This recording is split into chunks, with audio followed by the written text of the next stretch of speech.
Bienvenidos, esto es La Batalla Legal, soy Hugo Mendoza y estamos por CTV Perú en el canal 20.4 de Señal Abierta.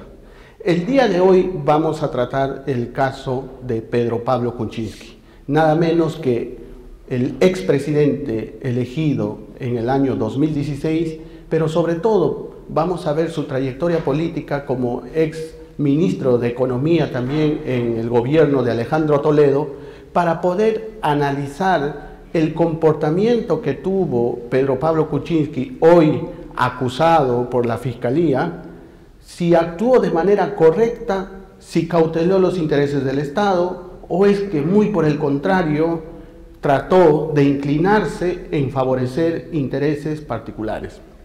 Para hablar y responder estas preguntas, el día de hoy tenemos el agrado de presentar a nuestro invitado, Mauricio Mulder, excongresista y actual presidente de la Comisión Política del Partido Aprista Peruano. No necesita mayor presentación, todos ustedes conocen su trayectoria y va a ser un agrado poder conversar con él, más aún porque es un político con experiencia y que conoce y sigue la política de nuestro país para que nos pueda dar su punto de vista si es que este señor Pedro Pablo Kuczynski, expresidente y exministro de Economía y otros cargos que ocupó a lo largo de estas últimas décadas, fue correcta, no fue correcta, fue ético, no fue ético o hasta linda con la ilegalidad. Muchas gracias, estimado Mauricio. Muchas gracias por la invitación, aquí a disposición para poder volcar todo lo que en los últimos años han sido estos casos tan graves alrededor del tema de Odebrecht. Claro, graves, ¿no? Graves por el tema de la corrupción, cómo se ha visto develada, ¿no? por las declaraciones de estos colaboradores eficaces como Jorge Barata, y que ha permitido conocer por qué algunas normas, como vamos a ver ahora en detalle, por qué algunas normas, algunos procedimientos fueron conducidos de una manera muy acelerada, o podríamos decir hasta atropellada. Y en este caso del señor Pedro Pablo Kuczynski. Quiero empezar citando que acaba él de dar una entrevista, si se quiere, al Comercio el domingo pasado, donde él señala que la acusación es descabellada, que la acusación se va a caer y que para él le parece insólito.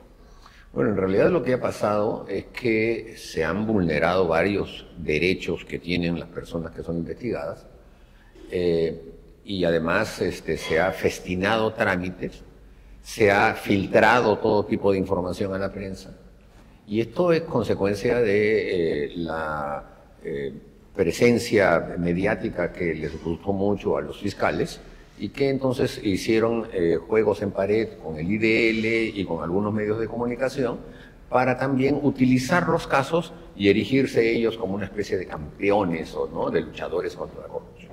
Esto entonces, lo que acaba de señalar, disculpe que le corte, los fiscales, su actuación. Humberto Jara en su último libro que saca y donde analiza y amplía los hechos sobre el gobierno de Alejandro Toledo y sobre todo la participación de Pedro Pablo Kuczynski, también hace un comentario muy importante, porque los particulares que participaron en esta obra de la interoceánica, Odebrecht participó en consorcio con Graña y Montero, y Humberto Jara señala que Graña y Montero pues tenía a los señores o la familia Miro Quesada que dirigía también el Grupo El Comercio y algunos medios televisivos que ya todos conocemos, y que sobre esto de alguna manera, deja entrever Humberto Jara en su libro, habría servido para no ser realmente críticos o no levantar la voz o no sacar todo lo que se podía haber cocinado en estas contrataciones, y muy por el contrario, como él lo llama, habría existido un pacto inmoral, como lo califica, entre los fiscales y los medios de comunicación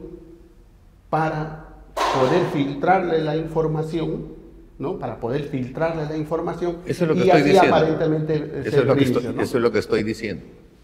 Y entonces lo que ha ocurrido aquí es que se ha malogrado un proceso de investigación sobre uno de los casos más grandes de corrupción que ha habido en nuestro país y que, claro, entonces a partir de eso permite que el señor Kuczynski y algunos otros también imputados, como seguramente ocurrirá con el señor Toledo, empiecen a victimizarse y a utilizar esos abusos para decir que son inocentes. Y eso no es así.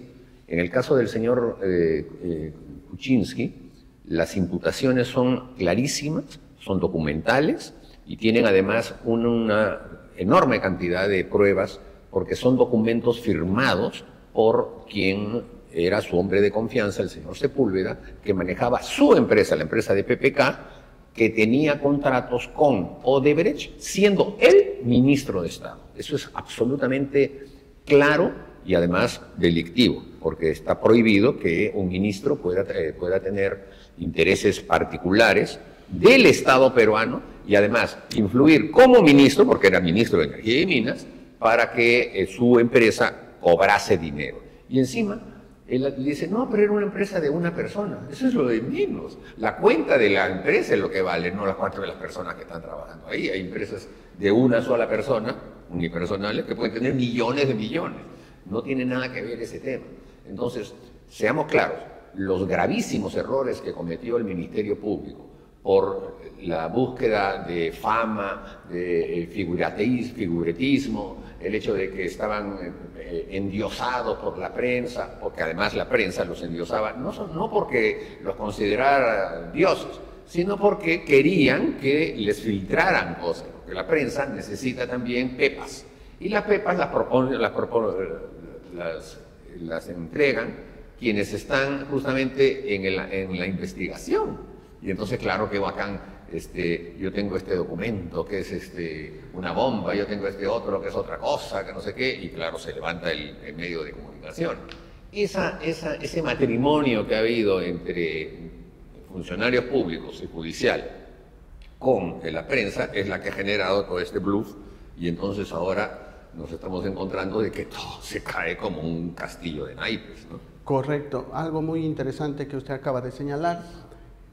Tal es el grado de esta vinculación, como también se denuncia en este libro de Humberto Jara, que hay algo bien cierto, que muchas veces los propios investigados, a través de sus abogados, se enteraban de los requerimientos, de las diligencias en general, por los medios de comunicación y no por el conducto regular y oficial que es una notificación a sus domicilios o en estas épocas de pandemia que ya ha calado bastante el tema virtual en los correos electrónicos. Entonces uno agarraba y prendía la televisión y se enteraba que estaba siendo citado o que estaba siendo allanado o que tenía un requerimiento de alguna medida de impedimento de salida del país. Claro, y esto era una especie de concurso, porque entraban a la televisión los abogados, para comenzar, ¿no? Entonces ya se convertían en estrellas de la televisión y obviamente sacaban pues otros clientes porque se hacían famosos y tenían acceso a la televisión. Entonces cualquier persona que comete delito y tiene la capacidad suficiente de pagar honorarios altos quiere tener un abogado que salga en la televisión y que influya, ¿no es cierto? Y después aparecen también los propios fiscales, ¿no? Endiosados. Se hizo merchandising alrededor de estos señores y entonces ellos empezaron también a envanecerse, a creer que nadie los tocaba, ¿no? Y a querer barrer con todo el mundo. Yo recuerdo clarísimamente cuando hubo un allanamiento al local de Fuerza Popular que había hecho el señor Pérez, y en el local encontraron una fotocopia de una citación que la comisión del Congreso que estaba investigando el tema de Odebrecht había hecho a una tercera persona. Era una citación. Y el señor José Domingo Pérez agarra esa copia y va al juzgado y en plena audiencia dice, esta es la prueba de que por qué no está preso un presidente, era Alan García. O sea, allí ya ese hombre estaba ya haciendo 1000 revoluciones, ¿no? Se creía ya que estaba en el Olimpo. Y eso los lleva a ese tipo de errores, cuando pierden la objetividad. Y en realidad ya no quieren ni siquiera leer el expediente, sino lo que están buscando es cómo hago para generar noticias.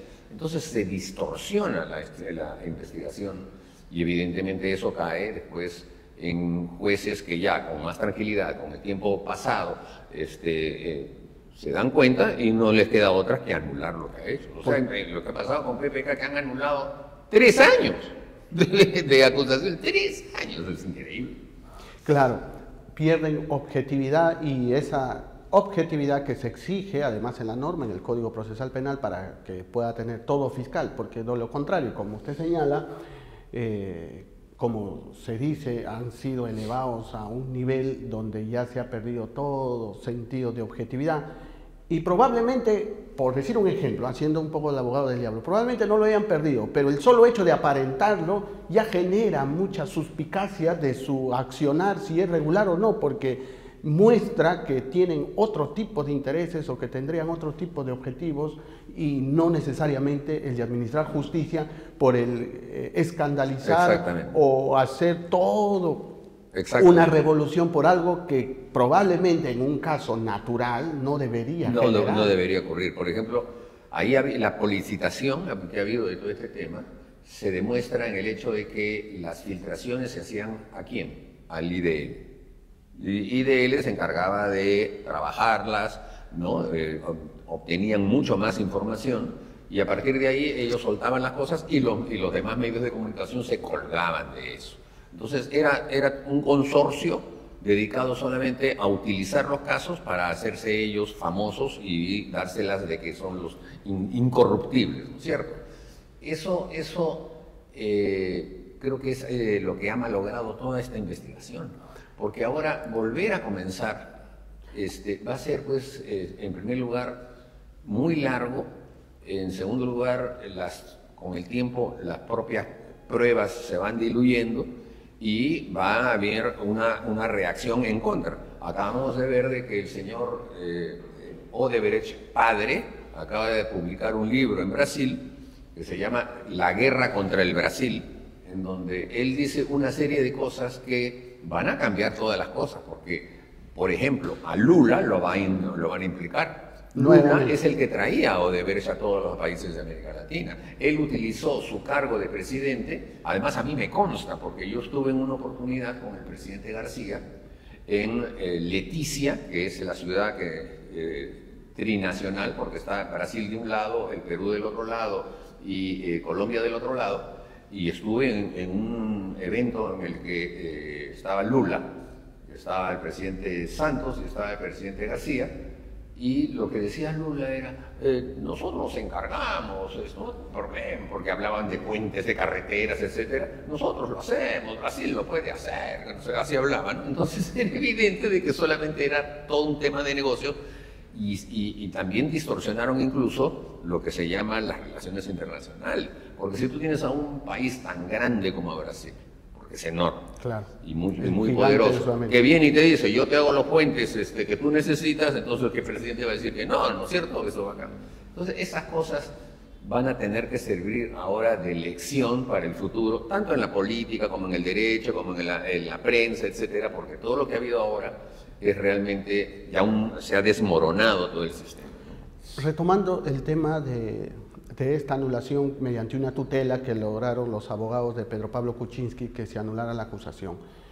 Se dice principalmente que se anuló o se logró que se declare fundado esta tutela porque no se le habría permitido a los abogados de la defensa de Pedro Pablo Kuczynski que presenten su pericia de parte, que su perito de parte intervenga en la elaboración de la pericia contable que hacen los peritos de la Fiscalía, que es una garantía, dicho sea de paso, porque si un perito de la Fiscalía está realizando un análisis financiero contable por el tema de lavado de activos que se le imputa, la norma dice que nosotros, los investigados o en general quien está involucrado, también puede presentar su perito de parte para que haga una suerte de control, ¿no? Y finalmente también presentar su pericia de parte. Así, y después se puede hacer un debate de pericias. Exacto, un debate.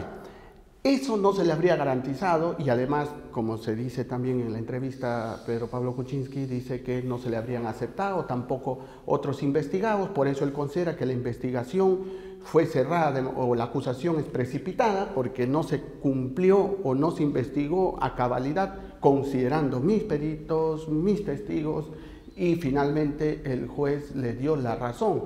Y aquí quiero señalar algo. ¿Esto por qué era importante y por qué el fiscal está en la obligación de garantizar un mínimo de debido proceso y el derecho de defensa? Porque con esto se estaría demostrando que cuando no te recibo tu información, no recibo tus actos de defensa, no recibo la información de tu perito, estoy llevando solo una versión de los hechos. Claro, claro. Y el juez no lo va a aceptar. Cuando mejor hubiera sido que lo acepte y que haga un mayor esfuerzo, que es lo que se busca de las personas que administran justicia, en este caso los fiscales, claro, tener tu versión, haber aceptado tu perito, tengo mi pericia de oficio, hago una suerte de análisis, levanto observaciones y mejoro mi tesis de incriminación. Pero no pensaban en eso, pues ellos lo que querían era la figuración, ese tipo de cosas.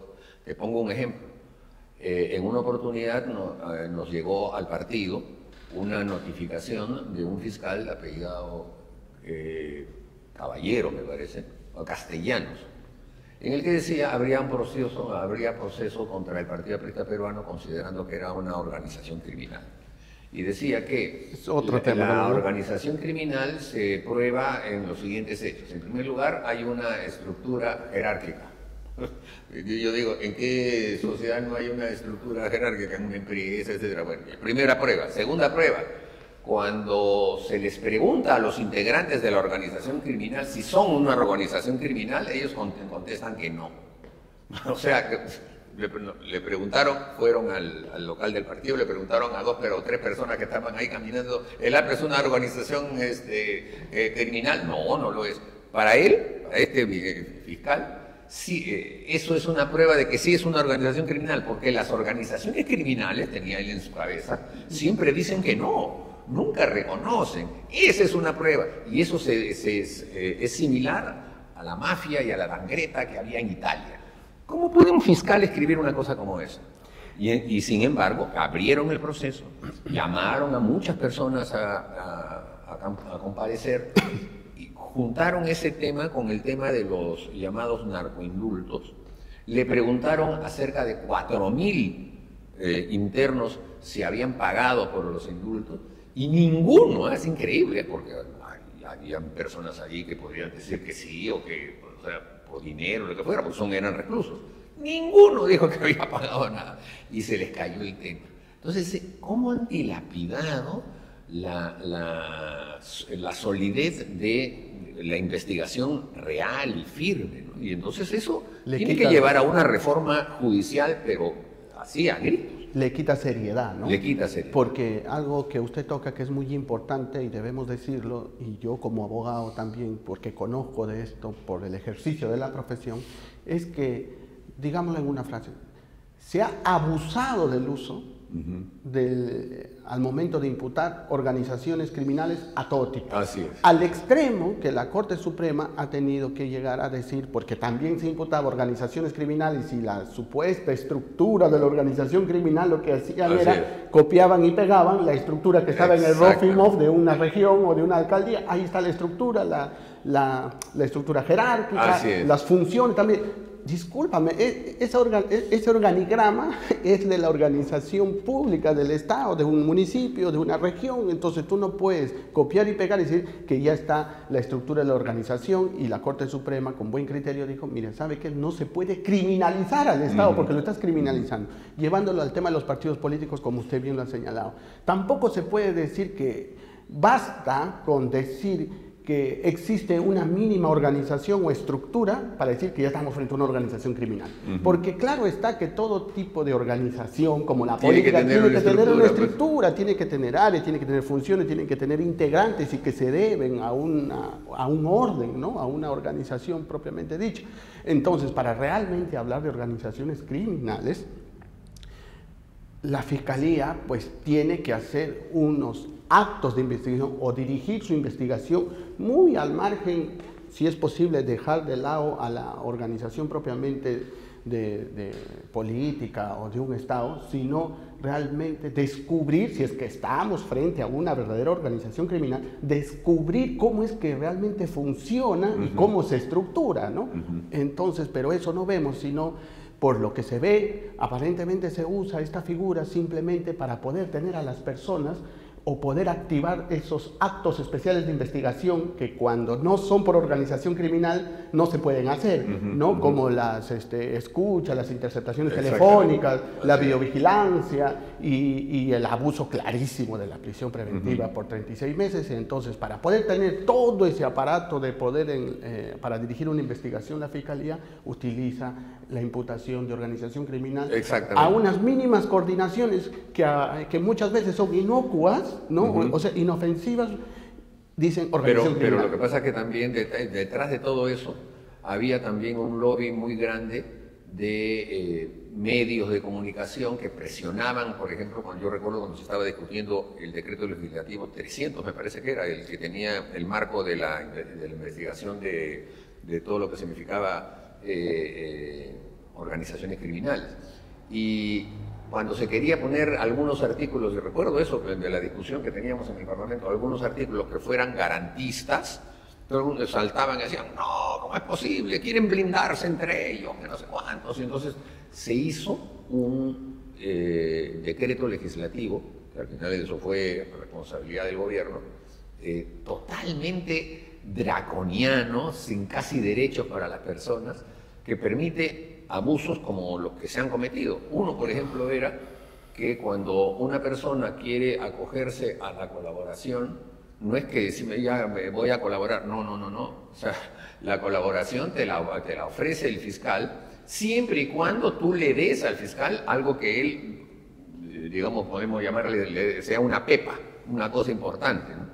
Y si te resistes, entonces ellos te obligan, incluso te cambian de abogado, te ponen un abogado de la fiscalía para que tú hagas lo que él te dice y tú simplemente ya te echaste y la única manera es purgar cárcel o que gracias a ese tipo de prebendas te manden a tu casa en una detención domiciliaria. Entonces, todas esas cosas que son ilegales se han hecho a la luz de todos los medios de comunicación y nadie decía nada porque los castigados eran políticos. Y darle contra los políticos, entonces eso vendía pena. Correcto.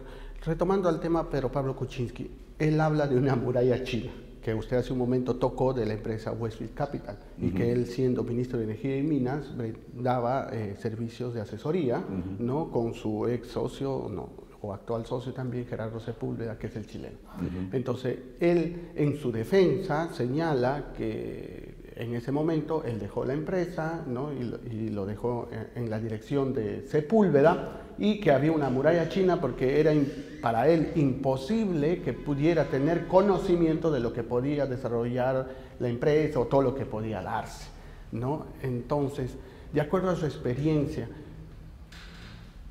¿es creíble pensar que no haya podido tener conocimiento? No, de ninguna manera. Primero que es una empresa unipersonal, o sea que no era que un gran conglomerado en donde se pueden esconder papeles. En segundo lugar, está la firma de él también en Westfield Capital, en los contratos que se suscribieron, por ejemplo, con el Banco de Crédito, en momentos en que él era ministro. Entonces, si él siendo ministro firma un contrato a nombre de Westfield y lo hace en un banco peruano, está dejando esto clarísimamente las pruebas de que él está cometiendo ahí un grave delito, porque es ministro en funciones. Eso creo que significó ya su caída y no ha habido nadie que haya podido desmentir ese tema. Él ahora ha tratado de utilizar los errores del Ministerio Público para victimizarse. Bueno, es lógico, es humano, está tratando de defenderse, pero no se han borrado los delitos. Había el fiscal, no es que el fiscal tenga la capacidad de decir, no, ya no hay delito, vayas a su casa. No. Eso lo hace un juez después de un juicio. Pero aquí ya se está creando la sensación de que ya, bueno, pobrecito, ya está en su casa y no pasa nada. No, van a tener que volver a comenzar.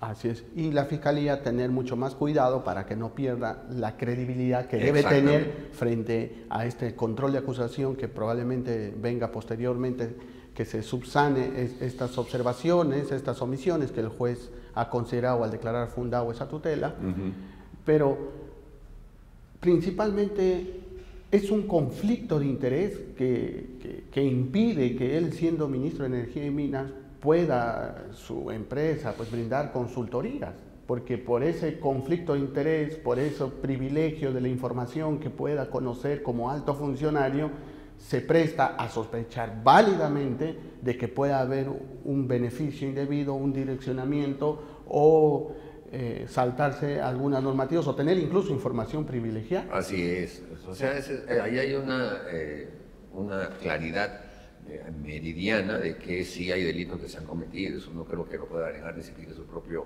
abogado. La famosa ceremonia que se hizo en Palacio de Gobierno, en donde se firmó el tema de la interoceánica, correcto, contó con la presencia del señor Kuczynski también, que estaba ahí presente. Y él había sido el que había convocado justamente a las personas que estuvieron allí y a quienes tenían que firmar los documentos. Ahí estaba también el señor Jorge Barat.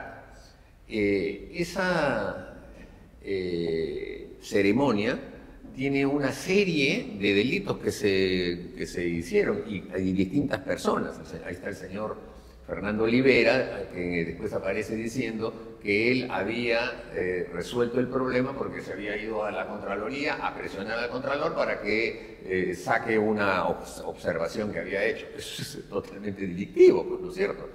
Y lo mismo sucedió con el señor Kuczynski, que fue el que dio cuando les dijeron de que no se podía firmar porque era otra razón social.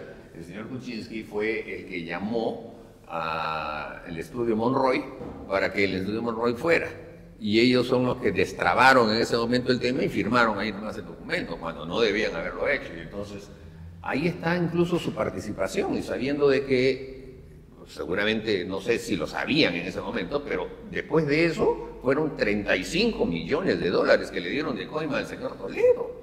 O sea, que están haciendo todo lo posible, no porque hubiera una interoceánica, sino porque querían llenarse los bolsillos.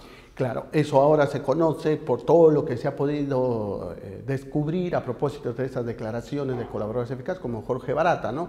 Porque si uno se pone a analizar de manera muy detenida y cada acto que han realizado, y sobre todo que estamos hablando de la participación de Pedro Pablo Kuczynski, otro hecho que se cuestiona es que justamente en ese tránsito para sacar adelante la contratación de la interoceánica favoreciendo a Odebrecht, él fue en el 2004, en diciembre, aparece, ¿no?, en el gobierno de Toledo como ministro de Economía, pero a la vez presidente del Consejo Directivo de Proinversión, nada menos, entidad encargada de llevar o de ejecutar esta contratación. Así es. Entonces, de acuerdo a su experiencia, es normal, es usual, o mejor dicho, es lo ideal, idóneo, que el ministro de Economía y a la vez tenga o pueda ser presidente del Consejo Directivo de Proinversión, porque son dos instituciones importantes que finalmente tuvieron participación, si se quiere, decisiva para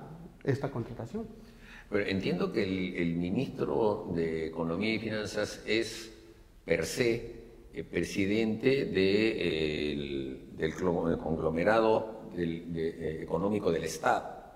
Es decir, toda entidad del Estado que tenga que ver con el fondo del Estado tienen como cabeza siempre el ministro. Entiendo que es así, o que era así en ese momento.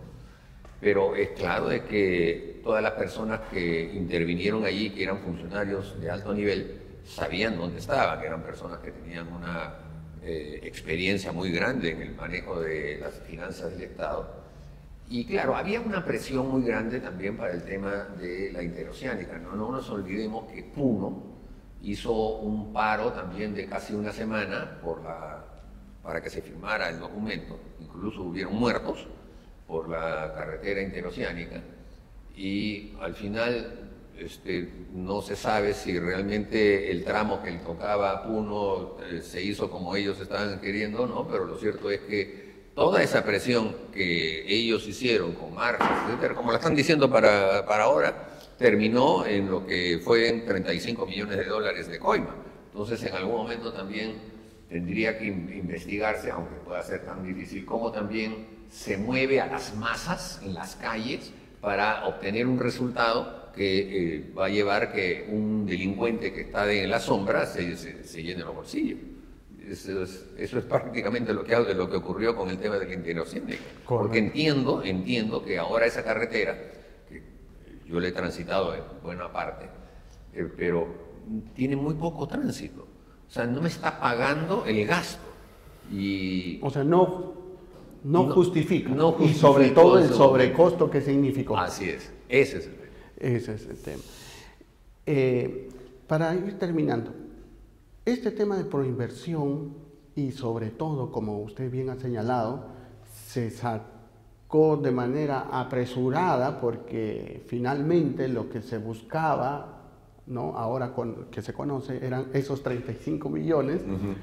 En el camino se fueron derribando barreras normativas, reglas de juego de la contratación, porque también se sabe que en proinversión se habla de un formulario 4 donde hablaba de un impedimento claro de que ninguna empresa, ¿no?, podía contratar con el Estado en cuanto tengan procesos judiciales o arbitrales, algún litigio. Así es. ¿Ya?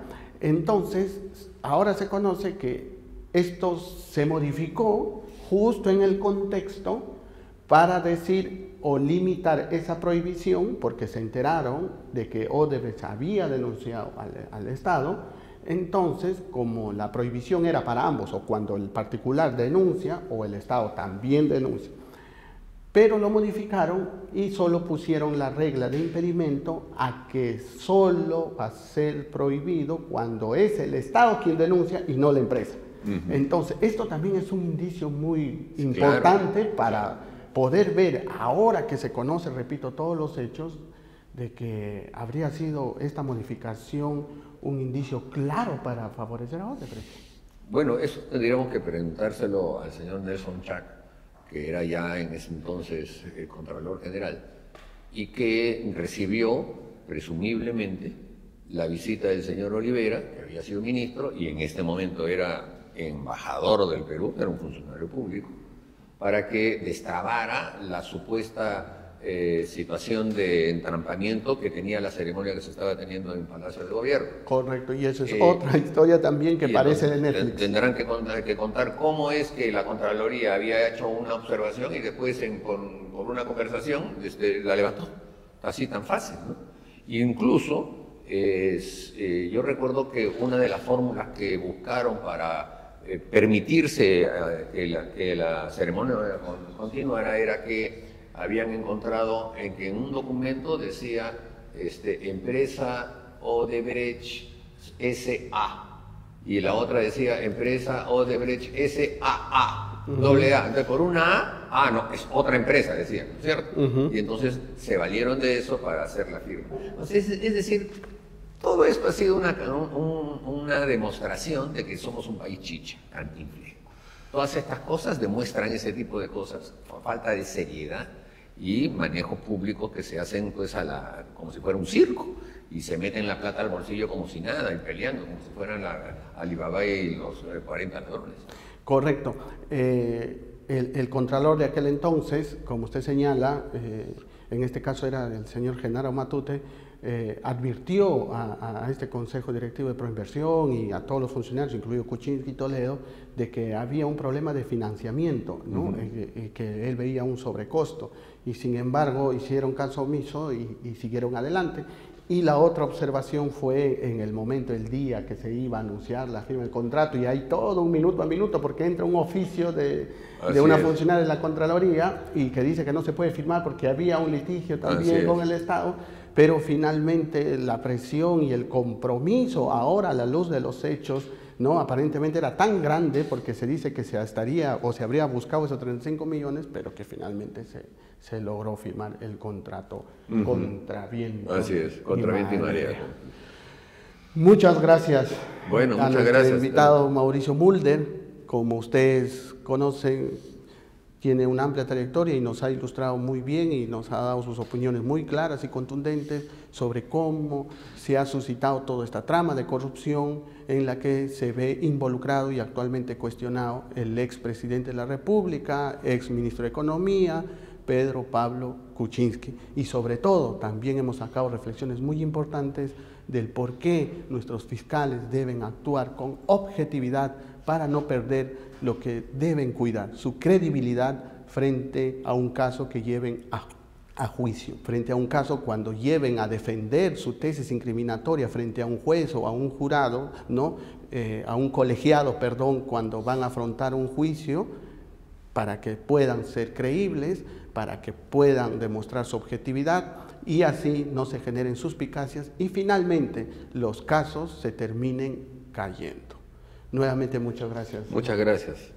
Bueno, nos vamos a una pausa comercial. Esto es La Batalla Legal. Soy Hugo Mendoza y estamos por CTV Perú en el canal 20.4 de Señal Abierta.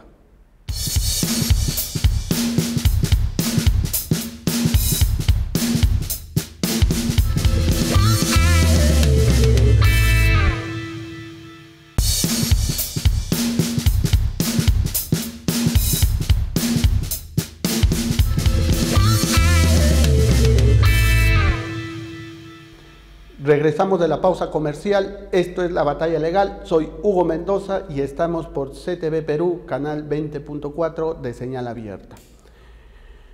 Como han podido ver en el primer bloque, para los que recién pueden sintonizar el canal y el programa, hemos estado hablando y estamos tratando sobre la corrupción y vacancia, sobre todo en los actos de corrupción que se ve involucrado el expresidente de la República, Pedro Pablo Kuczynski. Ahora, para cambiar un poco el análisis propiamente de la corrupción y del comportamiento que ha tenido este personaje, como hemos analizado con Mauricio Mulder, nuestro anterior invitado, ahora también es importante analizar el aspecto económico, esto es, los efectos económicos que trae toda esta trama, todos estos actos de corrupción que se cuestionan y que se vienen investigando en la actualidad. ¿Tiene efectos en la economía? Esta mala gestión que hacen nuestras autoridades y también nuestra política peruana, ¿genera efectos en la economía peruana? ¿Cuáles son esos efectos? ¿Positivos? ¿Negativos? Para responder estas preguntas y poder hablar un poco más de esto, tenemos como nuestro segundo invitado el señor Rómulo Mucho, gestor de proyectos, ¿no? Para que nos pueda orientar y nos pueda hablar desde su experiencia, nada menos, como gestor de proyectos, persona que saca adelante proyectos y ejecuta y genera inversiones en el mercado nacional, para que nos hable cómo es que afecta la corrupción y esta mala gestión, repito, de nuestras autoridades que venimos década tras década advirtiendo porque no se pueden ejecutar proyectos, no se gasta el presupuesto que se otorga a cada entidad, a cada municipio distrital, municipios provinciales, gobiernos regionales. Y como hablábamos el otro día, eso es un problema de gestión, de buenos gestores, de buenos administradores, de buenas personas ejecutivas, de que puedan destrabar esos proyectos para finalmente poder gastar su presupuesto y finalmente esto sea pues visto como resultado tangible en beneficio de la población. Pero esto se puede lograr con actos de corrupción y con personas no preparadas para esto. ¿Qué genera esto? Bienvenido, señor Rómulo. Gracias por haber venido a nuestro programa. Gracias, Hugo. Gracias por la invitación. La primera pregunta que quería hacer y que estaba formulando antes de presentarlo es la corrupción. ¿Qué efectos concretos, desde su experiencia, usted nos puede hablar que genere en nuestra economía? Ya. Primeramente quiero redondear un poco el crecimiento económico para aterrizar en la corrupción. El Perú en este momento está cuesta abajo en el crecimiento económico. Ya desde hace muchos años, desde el gobierno de Humala, que el crecimiento económico viene en caída, digamos, subiendo, bajando, subiendo, bajando, subiendo, bajando. Como un ejemplo práctico, para entenderlo, diría que hemos tenido años de crecimiento espectacular. Yo he sacado desde el 2004 al 2013 en que hemos crecido poco más del 6.1% de promedio. Imagínate. A diferencia de la región, ¿no? Hemos estado los mejores del mundo. Muy bien. Luego, después del 2014 al 2019, hemos crecido ya menos del 4%. Hemos venido cayendo. Y de los últimos 3 años, 20, o sea, el año pandemia, 20, 21, 22, el promedio más o menos es 1.7%. O sea, aquí con 1.7 no hacemos nada. El Perú está en caída. No hay generación de inversiones, no hay generación de empleos nuevos, no hay inyección de más economía al PBI. Por lo tanto, tenemos que preocuparnos porque las noticias están ahí, la recaudación ha caído, las inversiones también han caído, o sea, no es bueno el panorama económico, ¿ya? Pero sí, el Perú tiene condiciones para poder levantarse, pero para eso necesitamos políticas de gobierno y corregir algunas debilidades estructurales que nos acompañan desde mucho tiempo, y obviamente que el Perú podría nuevamente retomar la senda del crecimiento. Son 5 pilares del crecimiento económico. Algunos decían que ¿para qué sirve el crecimiento económico? Sí, el crecimiento económico es clave para el avance de un país. Primero es estabilidad macroeconómica. Necesitamos una estabilidad donde no se cambien las reglas de juego. ¿Ya? Estabilidad macroeconómica está ligada a la estabilidad política, estabilidad jurídica. Luego, como cimiento tenemos la institucionalidad, o sea, el cumplimiento de la ley. No podemos cambiar las reglas de juego cuando deseamos. Y seguridad jurídica, estos son como cimientos, ¿no? Y luego los motores del crecimiento son fundamentalmente inversiones. Sin inversiones no hay empleo. Correcto. Segundo es la productividad, porque hay que ser más productivo, hay que usar eficientemente los recursos. Y tercero son las exportaciones, porque son los que traen dólares para la economía nacional, ¿no? Entonces, si eso tenemos, podríamos nuevamente retomar la senda del crecimiento, llegarían las inversiones mineras, llegarían las inversiones para las grandes irrigaciones, llegarían también para la infraestructura en la que estamos realmente con un déficit muy grande, ¿no? Y habría generación no de miles, de millones de puestos de trabajo, ¿no? Entonces, dentro de todo ese manejo, ¿ya? Con todo lo que el modelo económico está funcionando a medias, digamos, que funciona porque ha traído, digamos, una recuperación de los indicadores de manera fantástica, ¿no? Pero algo ha fallado en el dominio del mercado, en el mercantilismo y muchas cosas que realmente han hecho que realmente la economía social de mercado no funcione en el Perú. Yo lo llamo economía social de mercado a la peruana. El rol subsidiario del Estado, se discute de que debe haber o no debe haber empresas públicas, pero en nuestro país, ¿no?, las empresas públicas no funcionan. Hay que estar inyectando dinero. ¿Y por qué cree que no funciona una empresa pública en nuestro país? Porque sencillamente no hay meritocracia en la empresa pública. No es malo que exista una empresa pública, pero siempre con una condición de que no pierda. Aquí en el Perú casi todas las empresas públicas pierden. Usted dice no hay meritocracia, o sea, no hay meritocracia. Nos está diciendo que los funcionarios que dirigen esta empresa pública no serían las más idóneas y la manera de seleccionarlos para esos puestos tampoco. No hay, definitivamente. Nosotros no necesitamos de todas las empresas públicas que están dentro del FONAFE. Petroperú se nombra a dedo y sabemos con las últimas noticias, inclusive pagaban para ser presidente, para ser gerente general, ¿no? Entonces, ¿cuáles son las condiciones? Que es una enorme empresa que tiene, digamos, una rentabilidad, un índice de ventas sobre utilidad realmente realmente es deplorable porque es la empresa que más vende en el Perú y muchos años pierde. En algunos años, si tiene utilidad, tiene de 100 millones de soles. Una empresa que vende más, casi 20.000 millones de soles. Es increíble, ¿no? Por eso, entonces, claro, completo la... ¿Por qué? Porque no tiene los funcionarios, los líderes escogidos por mérito y con rendición de cuentas. Y ahora con las tecnologías que existen, todo el Supply Chain Management, existe todo el Balance Scorecard, muchas herramientas para hacer efectivo una empresa, ¿no? Retomando al tema de lo que usted acaba de decir, la meritocracia, y por decirlo de alguna manera, no solamente en estos temas de la meritocracia y el mercantilismo que usted señala en la designación que puede existir en estos aparatos públicos y que finalmente terminan entorpeciendo y por no decir de alguna manera paralizando porque se estancan todos los proyectos. Otro problema no solamente sería ese, sino también los actos de corrupción, ¿no? Como estábamos tratando en el programa, en estos actos de corrupción, esta trama de corrupción que se ve involucrado el expresidente Pedro Pablo Kuczynski, por su participación principalmente también que se cuestiona como ministro de Economía y presidente del Consejo Directivo de Proinversión en esta contratación de la Interoceánica.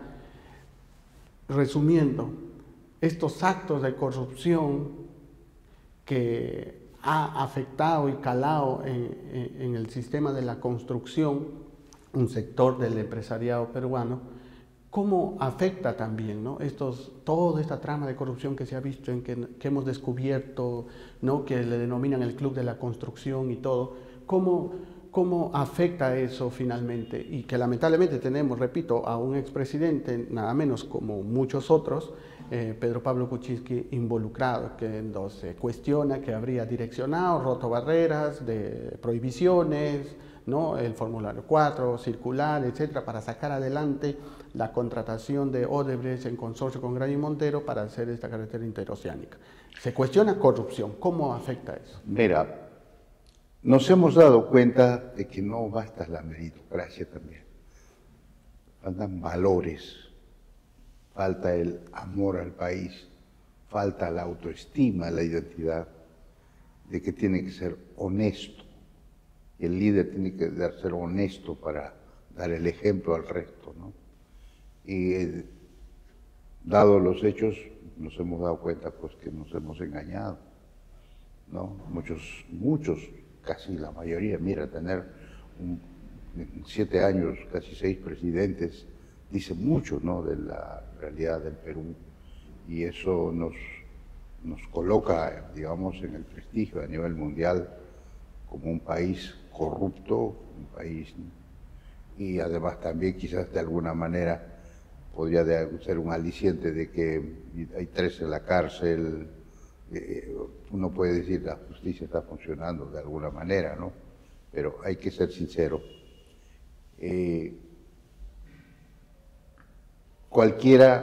Todos creo desean ser presidentes, pero no todos están preparados, ni todos no son capaces para hacer una buena y real gestión. Es increíble a lo que se ha recorrido en el caso de Pedro Pablo Kuczynski, por ejemplo, más que todo su delito es la puerta giratoria, ¿no? De que ya habiendo estado en el poder muchos años, sabía las reglas de juego, y cuando asume ya digamos, el ministerio, el primer ministro, ministro de Economía, y enseguida dando consultoría, ¿no?, a empresas privadas, entonces, que daban servicios al Estado casualmente, ¿no?, para y eso desde su punto, entonces claro, ahí uno dice, ¿qué ha pasado? Un conflicto de interés clarísimo. Claro, entonces, y él sabía, ahí va el detalle, ¿no?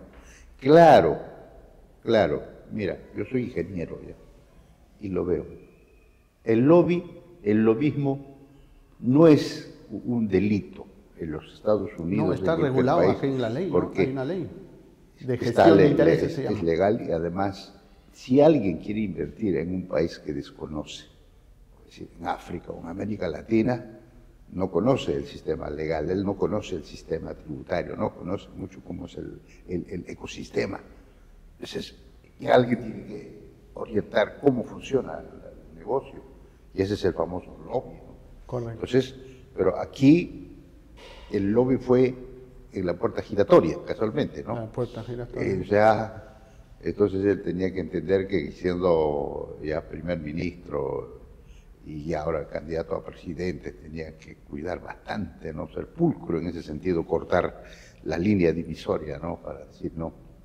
Y creo que eso, según las investigaciones, ya pues se ha probado, ¿no? Que, digamos, esto ha existido y yo creo que él ya está cumpliendo la pena, aunque han querido exagerar, digamos, por una venganza o alguna cosa que no es lógico también, condenar a 35 años, eso te blinda con Y claro, una vendetta, ¿no? Y ahí viene toda esta historia de donde ya se pone en tela de juicio, ¿no?, a la actuación de los fiscales. Obviamente. Lejos de demostrar pulcritud, no solamente en el trabajo, sino en la apariencia, y demostrar la rigurosidad de sus investigaciones, pues al demostrar, como usted dice, estas exageraciones, terminan perdiendo credibilidad. Aún así, por decir, poniéndolo en este supuesto, aún así estuvieran haciendo un buen trabajo, pero la forma como se comportan hace que se les reste credibilidad al trabajo que están Creo haciendo. que prácticamente ya perdieron por la credibilidad, porque en todos los años que han estado metidos en Lavajato no hay ningún condenado, no hay nadie enjuiciado, ha sido más, digamos, de un show, digamos, mediático y nada más, ¿no? Y déjame decirte una cosa, Hugo. Esto de Odebrecht no es nuevo, el Perú es corrupto desde que nació como república. Si no, leamos a Alfonso Quirós, ¿no?, en la historia de la corrupción en el Perú. La historia de la corrupción. Entonces, pero Muy en el bien. ramo de la construcción, yo estos casos he visto en Estados Unidos, Panamá, también donde descubrieron la corrupción de Odebrecht fue en Estados Unidos. Correcto. Ahí Pero en sabe. Estados Unidos terminaron las obras, no es Así que es. paralizaron todo, igual en Panamá. Así es. Acá optó por paralizar todo, más de 50.000 peruanos fueron afectados. Lo más inteligente hubiera sido que terminen las obras, poner un interventor y se controlaba todo, ¿no? Y de ahí mismo salía dinero para las multas y para todos los... Lo que tenía que haberse hecho en buena cuenta era reestructurar la administración, los integrantes de su Totalmente. administración, sus directivos, sus ejecutivos, poner una suerte, como usted dice, Interventor. de interventor provisional hasta que Termine, pueda conducirse todo. Una vez que termine, chao, nunca más. No pises tierra peruana. O sea, eso no lo invento, sino así han hecho en Estados Unidos. Claro, eso es uno de los efectos de la corrupción. Así es. Y sobre todo, este efecto de la corrupción... ¿Y cómo gestionar la corrupción? Cómo gestionar. Y esto nos desviste de que no estamos preparados para gestionar de manera eficiente esos actos de corrupción, porque no se hizo como usted lo está diciendo, y que sí se hace en Estados Unidos. Al contrario, ha hecho mucho daño porque han quebrado muchas empresas, han entrado empresas de todos los países que se han interesado en Perú, se ha vuelto tierra de nadie. Tierra de nadie, pues, especialmente de muchas empresas chinas. Correcto. Que tienen muchos problemas hoy, con muchas obras paralizadas, con arbitrajes. Realmente hemos involucionado como país, ¿ya? Y bueno, pues nunca es tarde, ¿no? Ahí la justicia tiene que ser, pulcro, realista, lógico. Quien que delinque merece castigo y que se castigue el delito. Casualmente, ahí es donde estamos fallando. Sabemos que en las cárceles hay casi un 30% de presos sin sentencia, porque aquí la justicia realmente cuesta. Quien tiene plata nunca va a estar en la cárcel, nunca. ¿No? Así sea delincuente, así sea un gran mafioso. Es que es así. O sea, en otros países donde he caminado, donde he vivido, no. Quien comete un delito paga. Hasta una Quien infracción comete un de delito tránsito paga. no pasa por agua tibia. Y por eso es que todos tienen que andar derechito, todos tienen que andar bien, ¿no? Entonces, pero no es difícil cambiar. Casualmente es una de las debilidades estructurales que tenemos como país. Correcto. Sigo creyendo en mi país, sigo creyendo que tenemos grandes posibilidades al ser un país lleno de recursos, que bien administrado, con gente honesta, con valores y capaces. Creo que nosotros podemos estar camino al progreso, camino al desarrollo, camino a derrotar totalmente la pobreza, ¿no? Pero, y acabando con la corrupción. Este tema que usted menciona sobre la puerta giratoria, ¿no? que se conoce por lo que se cuestiona a Pedro Pablo Kuczynski, también podríamos decir que genera una suerte de competencia desleal, porque en vez de que se favorezcan a determinadas empresas o hasta mi propia empresa, deberían tener la oportunidad aquellas empresas, aquellos emprendimientos, ¿no? Porque no son las únicas consultorías, no son las únicas constructoras y demás empresas quienes finalmente se ven favorecidos por X motivo, sino existen mucho más empresas, mucho más consultorías, y en este caso como la de Pedro Pablo Kuczynski, al establecer este supuesto favorecimiento indebido y este conflicto de interés y privilegio y todo para favorecer aparentemente a su empresa, le estaría quitando también una oportunidad a otra consultoría, por decirlo menos, que también tiene los pergaminos para poder brindar ese servicio, pero que prácticamente se le cierra la puerta. eso se llama posición de dominio. Por eso casualmente la economía social de mercado no ha funcionado. Posición de dominio, o vamos a llamarlo ya mercantilismo, ¿no? Y muchos se benefician, pues, porque se mandan a ver leyes con nombre propio, mucho de eso hay en el país. No podemos engañarnos, eso es una verdad. Pero el país no necesita una actuación pulcra, que todos, el camino sea flat, plano para todos. La ley es para todos, para el chico, para el mediano, para el grande. Y todos vamos a progresar porque aquí hay oportunidad para todos.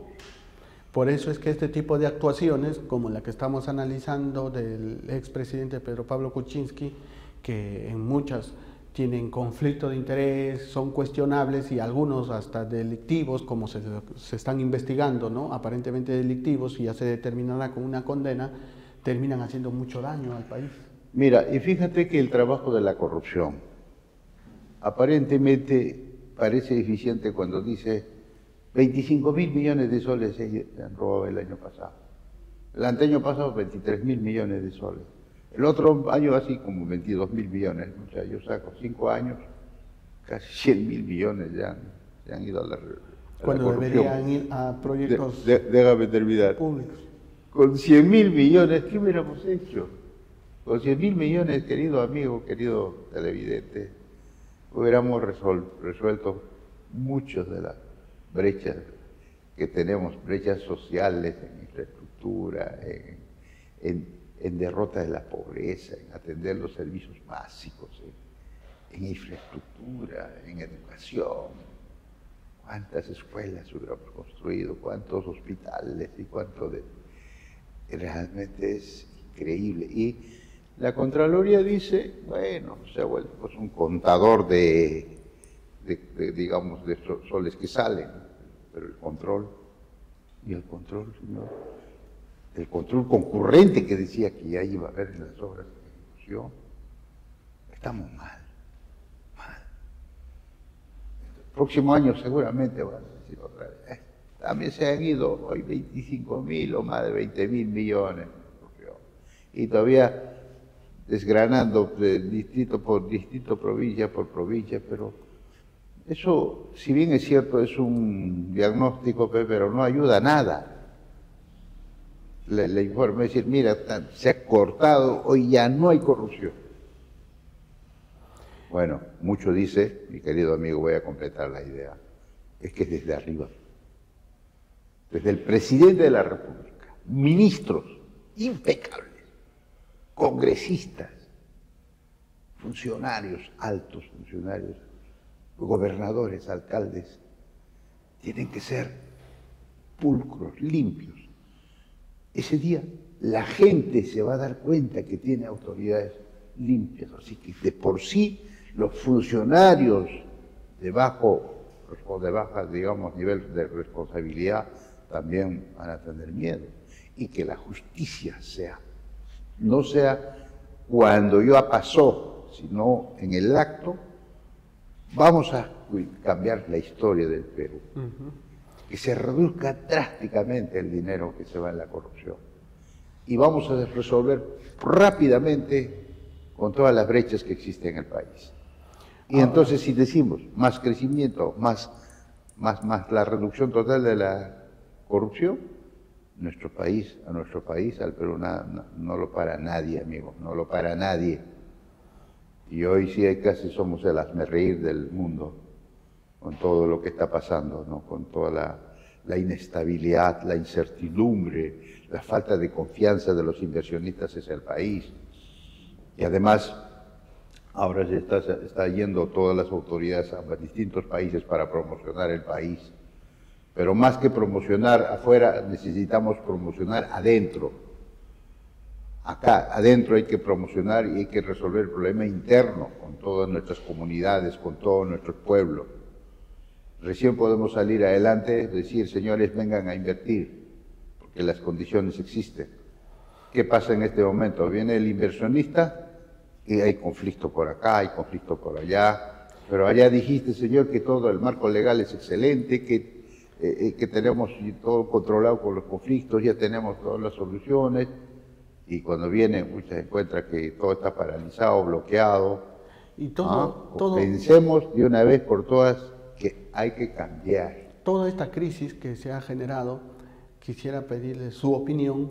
¿Qué opinión tiene usted o lo merece esta crisis que se ha generado desde la vacancia, o no vacancia, sino desde la renuncia? Primero pedidos de vacancia, ¿no?, que se avecinaba contra el expresidente Pedro Pablo Kuczynski, que termina por hacerlo renunciar a la presidencia de la República. A partir de ahí, la crisis en nuestro país política se agudizó. Esa crisis política, ¿cómo usted desde su experiencia terminó afectando a todos los empresarios medianos, micros, pequeños y grandes, y a nuestra economía en general? Rápidamente quiero hacer un recuento. Alan García destrozó el país en su primer periodo, ¿no? Y en el segundo periodo creo que hizo una buena gestión. Fue ayudado por el boom de nuestras materias primas, el boom de las agroexportaciones. Fue los crecimientos que crecimos hasta más del 9% en el año 2008, 2009 por los bonos basura de Estados Unidos, que caímos en uno. Al toque, al año siguiente, hubo un rebote extraordinario de 8.5%.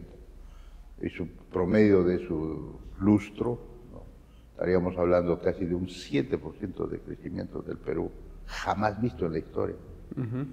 Pero luego entra Humala.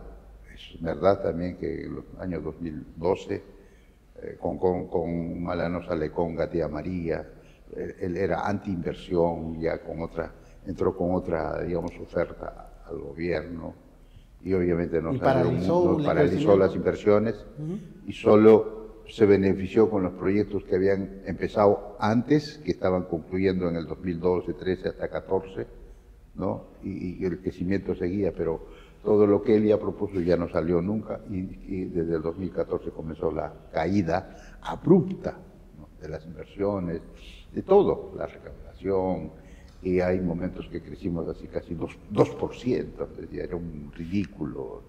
Y llegamos con Kuczynski, y además de Humala polarizó al país, ahí empezó la polarización. Lejos de aprovechar. ¿No? Entonces, llegamos a Kuczynski, el país ya estaba polarizado, ¿no? Polarizado, la vendetta del fujimorismo, ya llegamos a Vizcarra, ¿no? Vizcarra es un actor trascendental del fracaso del país en este momento. Yo creo que él cambió muchas cosas, y hoy estamos sufriendo. Y creo que el producto de eso también es la elección de Castillo, ¿no? Así que todo tiene consecuencias. Yo ya tengo más de 60 años y es mi propio análisis que lo hago con todo lo que he vivido, porque también he vivido años en el extranjero, ¿no? Y voy a tratar de ayudar a mi país. ¿Qué hacemos? Y hoy lo que digo es que tenemos que cambiar nuestra forma de gestionar el país, el uso eficiente de los recursos. Imagínate en los presupuestos públicos, 214.000 millones de soles para este año. Casi 30% manejan los gobiernos locales y regionales y locales, casi el 70% del gobierno nacional.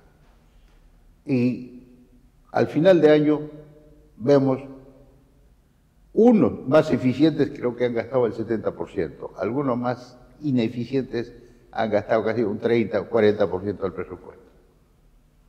Y el resto tiene que devolver. Por lo tanto, ¿de qué estamos hablando?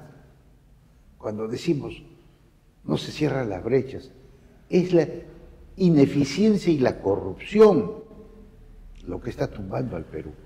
Correcto. Y déjame decirte una cosa. Hace años yo era estudiante en la universidad, empecé a trabajar en muchas empresas mineras. Siempre el problema de presupuesto, no alcanza presupuesto.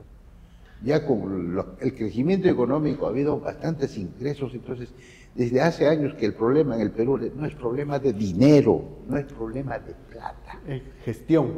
Es gestión, es utilización eficiente de ese dinero. Y la pobreza campea en las provincias, en las partes altas. No hay ni agua, no tienen servicios básicos, no tienen buenas postas, no tienen buenas escuelas. Es increíble. Y a las regiones mineras les cae el canon más regalías. O sea, es un plus que llega todavía. Con eso podrían desarrollar, mejorar la calidad de vida, el índice de desarrollo humano de esas localidades. Y no se ha hecho. Correcto.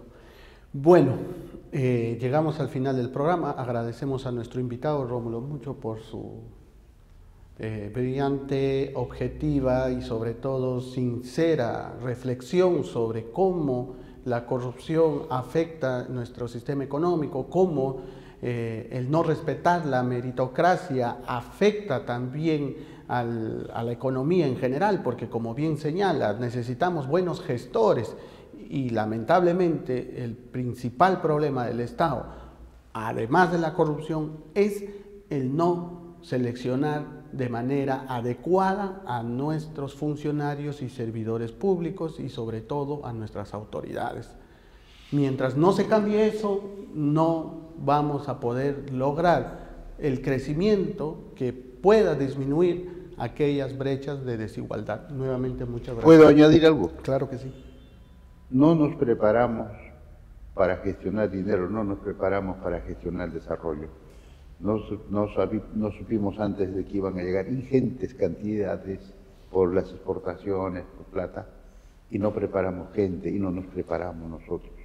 Y eso lo estamos pagando. Hay que planear el país, hay que planear estratégicamente qué queremos el Perú de aquí 5, 10, 15, 20, 30 años. Así es. Gracias. Muchas gracias. Debemos aprender. Como bien señala nuestro invitado, nos agarró sin probablemente estar bien preparados porque nunca imaginamos crecer como se ha crecido en este segundo gobierno del expresidente Alan García. Pero de eso se trata, de poder revisar estas cosas para poder lograr aprender y corregir en aquello que hemos fallado. Esto es todo por hoy, fin del programa, nos vemos hasta la próxima. Esto es La Batalla Legal, soy Hugo Mendoza y estamos por CTV Perú, señal abierta, canal 20.4.